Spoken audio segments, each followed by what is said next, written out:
सुप्रभात आप सभी को। आज का जो हमारा टॉपिक है वो है RS-232 कम्युनिकेशन प्रोटोकॉल।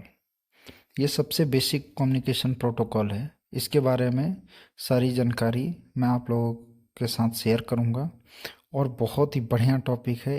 एक आध क्वेश्चन ज़रूर यहाँ से उठ जाता है अगर इंजीनियर का इंटरव्यू हो।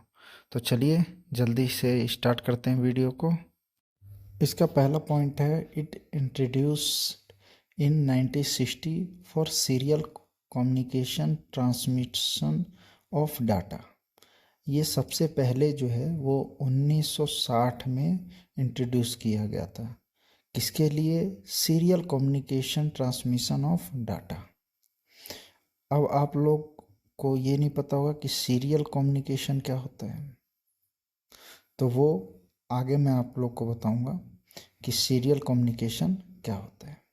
इसके पहले दूसरा नोट्स देखते हैं। It commonly used with serial ports and serial cable. ये ज़्यादातर कॉमनली यूज्ड होता है सीरियल पोर्ट्स के साथ और सीरियल केबल के साथ।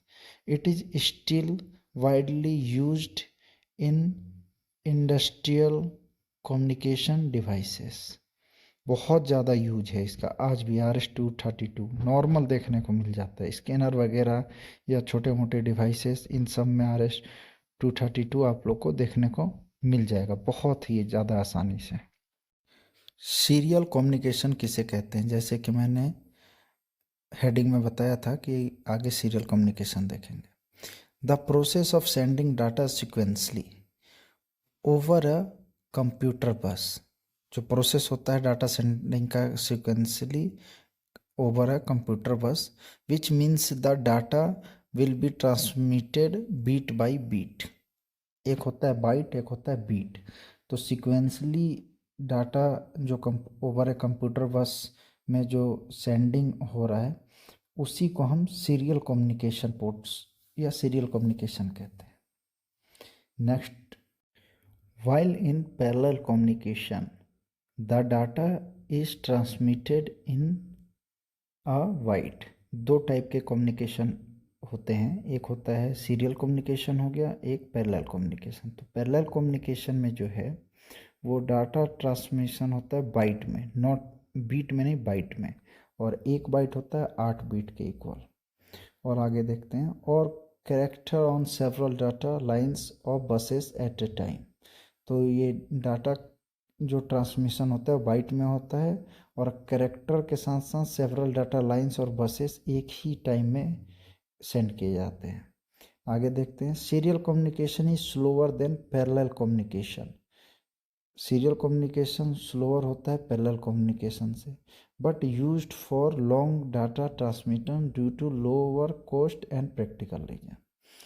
लेकिन ये ट्रांसमिशन जो है वो यूज होता है बहुत ज़्यादा, इसका लोअर कॉस्ट है और प्रैक्टिकल रीजन है। इसी की वजह से मेनली लोअर कॉस्ट, इसकी वजह से इंडस्ट्री में ज़्यादा यूज होता है। अगली इसकी खूबी देखते हैं, RS-232C recommended standard 232C is the recent version of standard 25 pin. जो 232C है ये रिसेंट वर्जन है 25 पिन का। Whereas RS-232D which is of 22 pin. और जो RS-232D आ रहा है वो 22 पिन्स का होता है। और इन new PC male D type which is of 9 pins. तो RS-232 जो है वो 3 प्रकार का आ रहा है, CD, और एक आ रहा है आपका जो नया आ रहा है जो PC मेल D टाइप का है वो 9 पिन का भी आ रहा है। तो CD और PC मेल D टाइप ये 9 पिन का आ रहा है।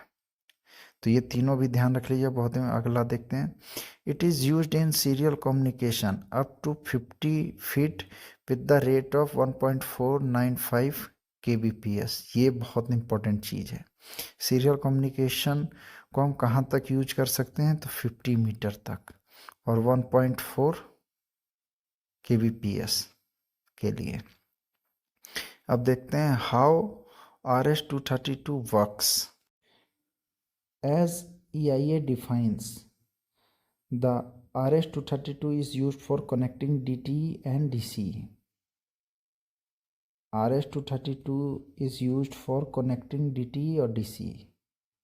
इसका मेन जो काम है RS-232 का वो क्या है कि वो कनेक्टिंग करता है DTE को और DCE को। DTE क्या हो गया? Data transmission equipment. DTE हो गया और DCE हो गया डाटा कम्युनिकेशन इक्विपमेंट। तो इसको जो बीच का मीडियम जो बनता है वो हमारा होता है RS-232। तो DTE में भी 3 पॉइंट्स होते हैं, ट्रांसमिशन, रिसीवर, ग्राउंड। और DC में भी 3 पॉइंट होते हैं, transmission, receiver and ground. Transmission, उधर का ट्रांसमिशन इधर के रिसीवर से कनेक्ट होता है, उधर का रिसीवर इधर के ट्रांसमिशन से कनेक्ट होता है, वन दूसरे के अपोजिट में। आप किधर से भी कनेक्ट कर सकते हैं वन दूसरे के अपोजिट में, DTE का कनेक्शन और DCE का। तो मेन वर्किंग यही है। इसका मेन काम क्या है कोई पूछे तो DTE और DCE के कनेक्शन के लिए, बीच में मीडियम बनने के लिए इसका हम यूज करते हैं। अगला पॉइंट देखते हैं, universal asynchronous data receiver and transmitter, UART। UART एक टेक्नोलॉजी है जिसका नाम आपने बहुत सुना होगा। Is used in connection with RS-232।